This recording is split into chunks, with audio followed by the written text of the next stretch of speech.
বিসমিল্লাহির রহমানির রহিম।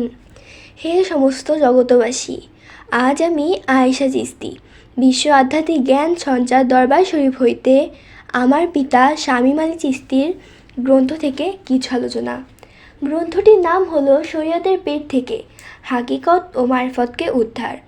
আজকের আলোচনাটি যদি সকলেই মনোযোগ সহকারে শুনেন তাহলে সকলের কাছেই ভালো লাগতে পারে। আর ভিডিও শুরু করার আগে আমি বলে রাখছি যে অনেকেই বলে থাকে যে এখানে আসতে চায় বা যোগাযোগ করতে চায়, আমাদের ভিডিও স্ক্রিনে নাম্বার দেওয়া আছে, অবশ্যই যোগাযোগ করবেন। আজকের আলোচনাটি হলো পীরকে বাবা বলা হয় কেন, তাই নিয়ে কিছু তত্ত্ব আলোচনা। পীরকে বাবা বলা হয় যেই কারণে তাহাই তুলে ধরেছি। যেমন আমরা বলে থাকি পিতা অনেকজনকেই, যেমন ইব্রাহিম খলিলুল্লাহ জাতির পিতা বলি, আদি পিতা আদম আলাইহি ওয়াসাল্লামকে বলি। আমার জন্মদাতা পিতাকেও পিতা বলে থাকি, যেই পিতা থেকে আমার দেহ জন্ম হইয়াছিল। আবার দেখা যায় শ্বশুরকেও বাবা বা আব্বা বলিয়া থাকি, উকিল শ্বশুরকেও বাবা বা আব্বা বলিয়া থাকি। তাহলে আমাদের মনে জ্ঞানে কেন বাধা সৃষ্টি হইয়া থাকে যে পীর আউলিয়াকে বাবা বলিয়া ডাকতে? একজন পীর আমাকে আল্লাহর পথ দেখাইয়া দিতেছেন এবং আলোকিত জ্ঞানের শিক্ষা দীক্ষা দিয়ে জ্ঞানের আল্লাহর পথে জাগ্রত করিয়া দিয়েছেন।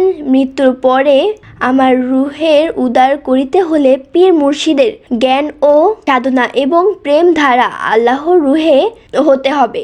আর আমি তুমি যদি পাপে পাপিষ্ট হইয়া মৃত্যুর কারণ করি তবে তো জন্মদাতা জন্ম দেওয়া দেহের শাস্তি হবে না, রুহের শাস্তি হবে। আর আমি তুমি যদি পাপে পাপিষ্ট হইয়া মৃত্যুর কারণ করি তবে তো জন্মদাতার জন্ম দেওয়া দেহের শাস্তি হবে না, রুহের শাস্তি হবে। তাহলে যাহার দ্বারা আমরা রুহের শিক্ষা দীক্ষা পাইয়া এবং রুহে পবিত্র করার সুযোগ পেয়েছি পীরের ধারা, তাহলে আমরা কেন মোহাব্বত করিয়া ভালোবাসিয়া পীর মুর্শিদকে বাবা বলতে পারিব না? জন্মদাতা যদি আমার পীর আউলিয়া, যিনি একজন কামেল পীর মুর্শিদ, তিনিই তো হলো আমার রুহে পাপ মুক্ত করার নতুন জন্মদাতা। যিনি আমার পীর আউলিয়া, যিনি আমার পীর আরশাদুল্লাহ, তিনি আমার রুহানি পিতা।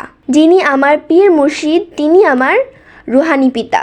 আর পীর কেবলা বাবা, পীর কেবলা কাবা।